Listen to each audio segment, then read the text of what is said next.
আসসালামু আলাইকুম। এমপিওভুক্ত শিক্ষক ও কর্মচারীদের ইএফটিতে বেতন দেওয়ার ব্যাপারে যে সমস্যা আছে, তার সমস্যা এবং সমাধান করার উপায়সমূহ। হ্যাঁ, বর্তমানে আমাদের যেসব সমস্যাগুলো চলতেছে, আমরা জানি ইএফটিতে বেতন সাধারণত প্রতি মাসের ১ তারিখের মধ্যে দেওয়া হয়। সরকারি কর্মকর্তা ও কর্মচারীদের মতো বেসরকারি শিক্ষক ও কর্মচারীদেরকেও ইএফটিতে বেতন দেওয়ার জন্য কাজ করে যাচ্ছে। গত ডিসেম্বর মাসের বেতন জানুয়ারি মাসের ১ তারিখে ১,৮৯,০০০ শিক্ষকগণকে দেওয়া হয়। কিন্তু পরবর্তীতে আর নিয়মিত বেতন দিচ্ছে না। কারণ ইএফটি বেতনে শিক্ষকগণ যে তথ্য দিয়েছে তাতে নাকি অনেক ভুল আছে। আর এই ভুলের জন্য জানুয়ারি মাসের বেতন বেসরকারি শিক্ষকগণ পাচ্ছে না। মাসে ইচ্ছা করলে পূর্বের নিয়মে বেতন দিয়ে ইএফটিতে বেতন দেওয়ার জন্য যত ধরনের সমস্যা আছে তা ২-৩ মাসের সময় নিয়ে সমাধান করতে পারে।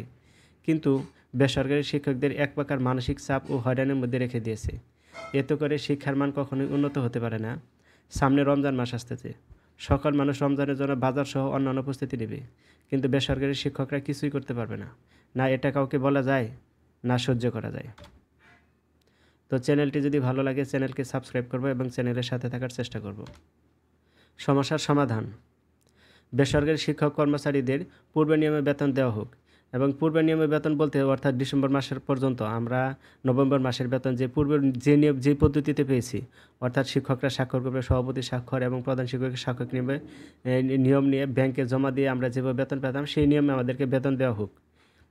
এবং কি যদি ইএফটিতে আমাদের যেসব সংশোধনী রয়ে গেছে, যেমন ইএফটি সংশোধনী চলমান থাকতে পারে, অর্থাৎ আমরা পূর্বে নিয়মে বেতন পাইতে থাকলাম যেটা আমাদেরকে ৮-১০ তারিখের মধ্যে দেওয়া হইতো, সেই নিয়মে আমরা বেতন পাইতে পারি।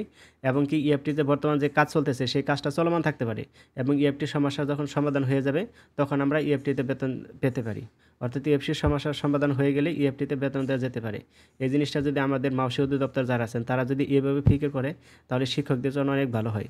আর এভাবে শিক্ষকদের নিয়ে যে হটকারিতা করার কোনো মানেই হয় না।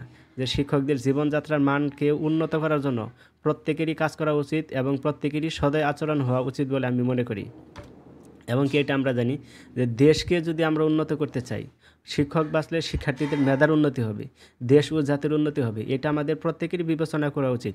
এই যে আমরা বিভিন্ন অধিদপ্তরে যারা চাকরি করতেছি, হ্যাঁ, বলে মাউসি অধিদপ্তরে যেসব কর্মকর্তা বা কর্মচারী আছে, এরা কোনো না কোনো শিক্ষকের মাধ্যমেই কিন্তু এখানে এসেছে।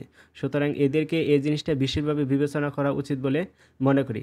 এবং বেসরকারি শিক্ষকদেরকে পূর্বের নিয়মে বেতন দিয়ে ইএফটি যে সমস্যা আসে সেই সমস্যাগুলো আমরা সমাধান করতে পারি এবং সেটা চলমান থাকতে পারে। এই ছিল আজকের কথা। তো সকলকে ধন্যবাদ।